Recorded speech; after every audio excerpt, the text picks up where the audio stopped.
तो हम फिर से लेकर आ चुके हैं आप लोगों के लिए सुबह की सभी ताज़ा और बड़ी खबरें। एक एक कर आपको सारी खबरों की जानकारी देंगे। आज देश दुनिया में क्या कुछ हो रहा है। दरअसल सबसे पहली जो बिग ब्रेकिंग निकल आ रही है, आप लोग बता दें शपथ से पहले ही, जी हाँ, जीतन राम मांझी ने मारी पलटी, बदल सकता है एनडीए का खेल। इसके बारे में आपको विस्तार से बताएंगे। वहीं पर दूसरी बिग ब्रेकिंग में हम आपको बताएंगे, जी हाँ, तेजस्वी यादव का मास्टर स्ट्रोक, कहा 1 महीने भी सरकार नहीं चलेगी, उससे पहले ही बनाएंगे सरकार। इसके बारे में आपको विस्तार से बताएंगे। वहीं पर तीसरी बिग ब्रेकिंग में हम आपको बताएंगे, जी हाँ, असदुद्दीन ओवैसी की एमआईएम पार्टी ने, जी हाँ, अकबरुद्दीन ने किया बड़ा ऐलान, कहा पूरी दुनिया में लहराएंगे एमआईएम का झंडा। इसके बारे में आपको विस्तार से बताएंगे। वहीं पर अगली बिग ब्रेकिंग में हम आपको बताएंगे, जी हाँ, नीतीश पर विपक्षी पार्टियों ने साधा निशाना, कहा जो इंसान कुर्सी का भूखा है, वो कह रहा था कि अब के मुझे जो है सीएम बनना ही नहीं था, वो तो बीजेपी ने दबाव दिया। इस पर नीतीश घिरते हुए नजर आ रहा है, उसके बारे में भी आपको विस्तार से बताएंगे। वहीं पर अगली बिग ब्रेकिंग में हम आपको बताएंगे, असदुद्दीन ओवैसी ने अपने पांचों एमएलए को, आप लोगों को बता दें, शिफ्ट कर दिया, जी हाँ, हैदराबाद में। इसके बारे में भी आपको विस्तार से बताएंगे। वहीं पर अगली बिग ब्रेकिंग में हम आपको बताएंगे, जी हाँ, पीओ के गिलगिस्तान में चुनाव होने से भारत ने दी चेतावनी पाकिस्तान को, जी हाँ, इसके बारे में भी आपको विस्तार से बताएंगे। वहीं पर अगली बिग ब्रेकिंग में हम आपको बताएंगे, जी हाँ, दरअसल आप लोग बता दें बीजेपी और एनडीए का हो सकता है खेल खराब, क्योंकि जीतन राम मांझी पूरी तरीके से पलटी मारते हुए नजर आ रहा है। वो लालू प्रसाद यादव की एक तरफ तारीफ कर रहे हैं, तो वहीं तरफ वीआईपी पार्टी के, आप लोग बता दें, वीआईपी पार्टी भी जाती हुई दिखाई दे रही तेजस्वी यादव के पाले में। हालांकि आज 4:30 बजे जो है यहाँ पर शपथ ग्रहण होगा, इससे पहले ही लग रहा है कि खेल ना हो जाए। इसके बारे में भी आपको विस्तार से बताएंगे।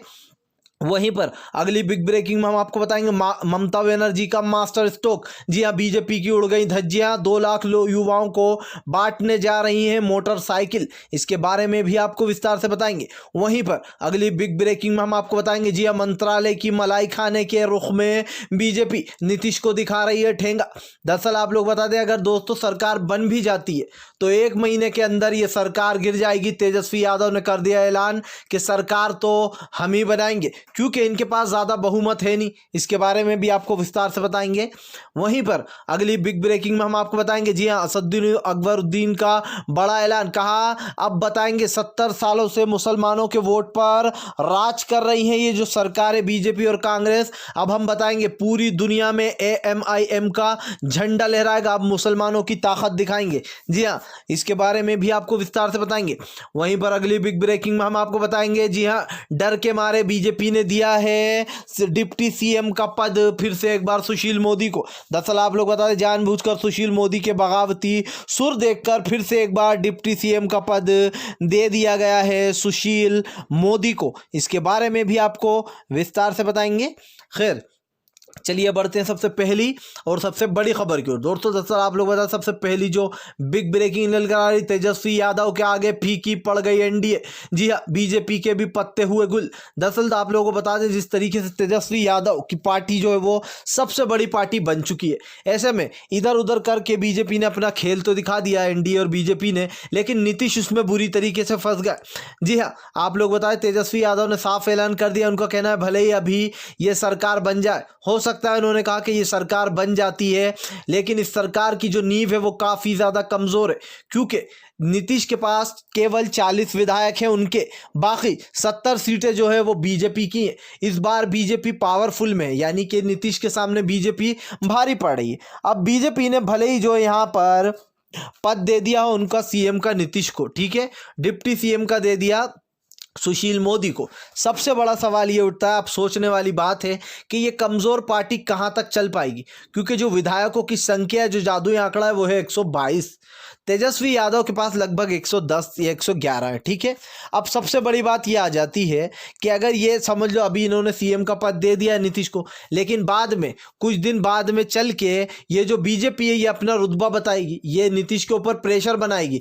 जैसे कि आपने पिछली बार देखा था, एनआरसी के खिलाफ जा रहे थे नीतीश और कह रहे थे एनआरसी तो नहीं आएगी, और भाजपा जो है हर जगह जाकर कह रही थी कि एनआरसी CAA NPR आकर रहेगा। अब बात यहाँ पर आकर अटक जाएगी कि नीतीश कुछ और बोलेंगे, लेकिन भाजपा के पास बहुमत ज़्यादा है, सीटें ज़्यादा हैं, तो जानबूझकर जो भाजपा है वो नीतीश पर प्रेशर बनाएगी, जिसके बाद जिसका अंत ये होगा कि पार्टी गिर जाएगी, पलटू राम फिर से पलटी मार देंगे और जो सरकार गिरेगी उसका ठीक रहा फिर से एक बार बीजेपी फोड़ देगी नीतीश के सर पर और निकल लेगी धीरे पाई से। तो कुल मिलाकर जो तेजस्वी ने ऐलान किया है, उन्होंने बिना सोचे समझे नहीं बल्कि बहुत सोच समझ के ये ऐलान किया है कि सरकार तो हम ही बनाएंगे। खैर चलिए बढ़ते हैं एक और अगली बिग ब्रेकिंग की तरफ। बता दें आप लोगों को अगली जो बड़ी खबर निकल कर आ रही, जी हाँ, दरअसल सुशील मोदी से डरी बीजेपी तो दे दिया वापिस से डिप्टी सीएम का पद। दोस्तों आप लोग जानते हो अभी 2 दिन पहले तक सीएम का पद और किसी को देने की बात चल रही थी, डिप्टी सीएम का, और डिप्टी सीएम का पद उसे दिया जा रहा था जिसने राम मंदिर में, अयोध्या राम मंदिर की पहली ईंट रखी थी, यानी कि बीजेपी का अंधभक्त। ठीक है, लेकिन अब सुशील मोदी के जब बगावती सुर निकले, जब राजनाथ, रक्षा मंत्री राजनाथ मिलने गए, उन्होंने देखा कि भाई पार्टी तो टूट रही है, बीजेपी के पसीने छूटने लगे कि अब पार्टी को कैसे बताया जाए, सरकार नहीं बन पाएगी। ऐसे में वापिस से सुशील मोदी के आगे झुकना पड़ा बीजेपी को और डिप्टी सीएम का पद सुशील मोदी को दे दिया गया। अभी जो सुशील मोदी के चेहरे पर हंसी का नामो निशान नहीं था, जिनके चेहरे पर मायूसी साफ दिख रही थी, सडनली जैसे ही उन्हें डिप्टी सीएम का पद मिला, उनके चेहरे पर वापस से उनकी मुस्कान लौट आई। लेकिन आखिर कब तक? सरकार इतनी कमज़ोर, इतनी कम बहुमत से जीती है कि कभी भी जो है आरजेडी अपना दाव पेच खेल कर कभी भी गिरा सकती है। खैर चलिए हम बढ़ते एक और अगली बिग ब्रेकिंग की तरफ। बता दें आप लोगों को अगली जो बड़ी खबर निकल कर आ रही है, ओवैसी के भाई अकबरुद्दीन का बड़ा ऐलान। जी हां, जूनियर असदुद्दीन ओवैसी का बड़ा ऐलान। कहा 70 सालों से मुसलमानों के वोट पर राज कर रही बीजेपी और कांग्रेस की सरकार को अब बताएंगे मुसलमानों की ताकत। आज मुसलमानों को सोचना चाहिए और मुसलमानों के साथ साथ इस देश के हर एक उस इंसान को जिसके जो के वोट देता है, ये समझ के कि बीजेपी और कांग्रेस उनके साथ है, लेकिन उन्हीं के साथ विश्वासघात करती है। जैसे कि आपने वीआईपी पार्टी को देखा होगा, अभी सडनली मैं आपको बता दूं, वीआईपी पार्टी को जिन लोगों ने वोट दिया, क्योंकि वीआईपी पार्टी मोदी विरोधी थी इसलिए लोगों के वोट मिले, लेकिन अभी हाल फिलहाल देखा जाए तो यहां पर वीआईपी पार्टी बीजेपी के साथ और एनडीए के साथ है। तो एक तरीके से ये उन लोगों को धोखा देना होता है जो लोग ये सोचकर वोट देते हैं कि चलो हमने बीजेपी को नहीं दिया, हमने, अगर आप मान लो बाई चांस मान लो आप कांग्रेस को भी पसंद नहीं करते हो तो आप सोचते हो हमने कांग्रेस को भी नहीं दिया, लेकिन ये लोग जाकर बाद में बीजेपी से ही मिल जाते हैं जिनसे देश की जनता इस वक्त सबसे ज़्यादा चिढ़ में है, एनडीए और बीजेपी से जाकर ही मिल गए। तो इस तरीके की जो बातें वो सामने निकल के आती हैं। ऐसे में अकबरुद्दीन ओवैसी ने कहा कि पूरी दुनिया में अब AIMIM का झंडा लहराएगा और अब 70 साल बाद हम बताएंगे कि क्या है मुसलमानों की ताकत। तो इस तरीके की बातें बोलते हुए नजर आए। खैर चलिए हम बढ़ते एक और अगली बिग ब्रेकिंग की तरफ। बता दें आप लोगों को अगली जो बड़ी खबर निकल कर आ रही है, मनोज झा ने बोला सीधा सीधा नीतीश पर हमला। कहा सरकार भले ही बनने जा रही है लेकिन ये काफ़ी कमज़ोर सरकार है जो कि बहुत ही जल्द गिरने वाली है। दरअसल आप लोगों को बता दें कि आरजेडी के जितने भी जो यहाँ पर बड़े बड़े नेता या फिर बड़े बड़े विधायक है, वो सभी का एक ही बात कहना है कि ये सरकार बहुत ही जल्द गिर जाएगी। नीतीश के पास ज़्यादा बहुमत नहीं है, सिर्फ 40 वो सीटें हैं उनके पास। ऐसे में बीजेपी उनके ऊपर दबदबा बनाएगी। दरअसल मनोज झा ने बड़ा हमला बोलते हुए कहा कि जिस तरीके से नीतीश को बिहार की जनता ने नकार दिया, उनको सीट पर बैठना ही नहीं था। वहीं दूसरी तरफ आप लोगों को बता दें, नीतीश कुमार कहते हुए नजर आए कि मैं तो जो है अब की बार सीएम बनना ही नहीं चाहता था, अब की बार मैं सीएम बनना ही नहीं चाहता था, लेकिन मुझे बीजेपी ने फोर्स किया कि आप ही सीएम बनोगे। जी हाँ, आप ही सीएम लायक हो। तो अब आप सोचिए कि सीएम का पद नीतीश को, जिस बिहार की जनता ने नकार दिया, जो नीतीश कुर्सी के इतने दीवाने हैं कि वो अभी लालू प्रसाद के बेटों तक आ गए थे कि कितने बच्चे पैदा किए। बहुत ही गंदी भाषा पर उतर आए थे रैलियों के दौरान। उनकी ये भाषा का बहुत लोगों ने विरोध भी करा कि लालू जी के पूरे परिवार की बेटियों को कर दिया कि कितने बच्चे करें, ये वो इस तरीके की बातें की गई थी। ठीक है, लेकिन सबसे बड़ी बात यह आ जाती है कि अब नीतीश जी कह रहे हैं कि मुझे तो सीएम बनना ही नहीं था, अब की बार मैं सोचा था कि मैं सीएम बनूं ही नहीं, लेकिन मुझे बीजेपी ने कहा कि भाई आप सीएम बनिए। अब सबसे बड़ी बात यह है कि आज शपथ ग्रहण है, 4:30 बजे ये कार्यक्रम किया जाएगा। लेकिन सबसे बड़ी बात यही आती है कि नीतीश खुद जानते हैं ये बात, उनका दिल जानता है, उनको अच्छे से पता है कि ये सरकार ज़्यादा दिन टिकने वाली नहीं है। इसका सबसे बड़ा रीज़न मैंने आपको दिया है कि जादुई आंकड़ा केवल 122 है और जो आरजेडी है उसकी अभी जिस तरीके से वो ट्रेंड कर रहा है, जिसे यानी कि माना जाए तो आरजेडी जिस तरीके से सोशल मीडिया पर ट्रेंड कर रही है, लोगों ने कहा झूठे तरीके से हराया गया है, मंत्रालय मिला था, इसके साथ साथ जो यहाँ पर चुनाव आयोग ने पूरी मदद की है इन लोगों को जिताने में, तेजस्वी यादव को धोखा दिया है तेजस्वी को। तो अब सबसे बड़ी बात यह आ जाती है कि यहाँ पर उन्हें खुद ही पता था नीतीश को कि मेरे पास ज़्यादा बहुमत नहीं है, अगर मैं बन भी जाता हूँ सीएम तो कल को ये ठीक रहा, आप लिख के रख लो 1 से 1.5 महीने में ये सरकार गिरेगी और ये सरकार के जो बगावती सुर है वो अलग ही निकलेंगे। तब जब ये सरकार गिर जाएगी तो ये जो बीजेपी है ये ठीक रहा देख ले नीतीश के सर पर ही फोड़ेगी कि नीतीश की वजह से ये सरकार गिर गई। जी हाँ, क्योंकि यहाँ पर साफ साफ दिखाई दे रहा है, जिस तरीके से यहाँ पर मनोज झा ने भी बोला कि ये सरकार ज़्यादा दिन तक टिकने वाली नहीं है। मनोज झा ने यह भी कहा कि नीतीश कुमार कुर्सी के भूखे, और वो कह रहे हैं कि उनको बनना नहीं है। हालांकि उन्होंने ये भी कहा कि उन्हें अच्छे से पता है कि वो सीएम क्यों नहीं बन सकते, क्योंकि उनके पास ज़्यादा ताकतवर सरकार अब कर सीटें नहीं हैं। बिहार की जनता ने आरजेडी को चुना था, वो तो बीजेपी ने किसी तरीके से इन पिन पौने 3 करके अपनी सरकार बना ली। लेकिन जीताराम मांझी जो कि कभी भी बाजी पलट देंगे, क्योंकि आज ही उन्होंने, आप लोगों को बता दें, आज ही उन्होंने लालू प्रसाद यादव जैसा उन्होंने कहा आज तक कोई नेता नहीं देखा। जी हाँ, जिस तरीके से उन्होंने चुनाव लड़े जीते हैं, इसको लेकर जीताराम मांझी तारीफ करते हुए नजर आए। तो अब इससे साफ साफ अनुमान लगाया जाना है कि कभी भी जीताराम मांझी पार्टी बदल सकते, दल बदल सकते। इसी के साथ साथ वीआईपी भी साथ में आ सकती है, और असदुद्दीन ओवैसी के जो 5 विधायक है वो भी जो यहाँ पर आरजेडी के संपर्क में। खैर चलिए हम बढ़ते हैं एक और अगली बिग ब्रेकिंग की तरफ। दरअसल आप लोग बताएं दोस्तों, पीओके गिलगिस्तान में हो रहे हैं चुनाव। जी हाँ, बिल्किस्तान में चुनाव। ऐसे में भारत ने दी थी चेतावनी कि चुनाव ना हो, ऐसे में आप लोग बता दें, लेकिन उसके बावजूद भी पाकिस्तान को कोई फ़र्क नहीं पड़ा। 16,000 जवानों को जो यहाँ पर सीमा पर लगाया गया, उसके बाद गिलगिस्तान में चुनाव कराए गए हैं। अब इससे आप पता लग सकता है कि अब भारत और पाकिस्तान के बीच में और भी ज़्यादा झड़प हो सकती है, क्योंकि जिस तरीके से ये चुनाव कराए गए हैं इसको लेकर ओबियसली इंडिया और पाकिस्तान का जो वॉर है वो बढ़ सकता है। खैर चलिए हम बढ़ते हैं एक और अगली बिग ब्रेकिंग की तरफ। बता दें आप लोग को अगली जो बड़ी खबर निकल कर आ रही है, जी हाँ, हैदराबाद शिफ्ट किया असदुद्दीन ओवैसी ने अपने 5 विधायकों को।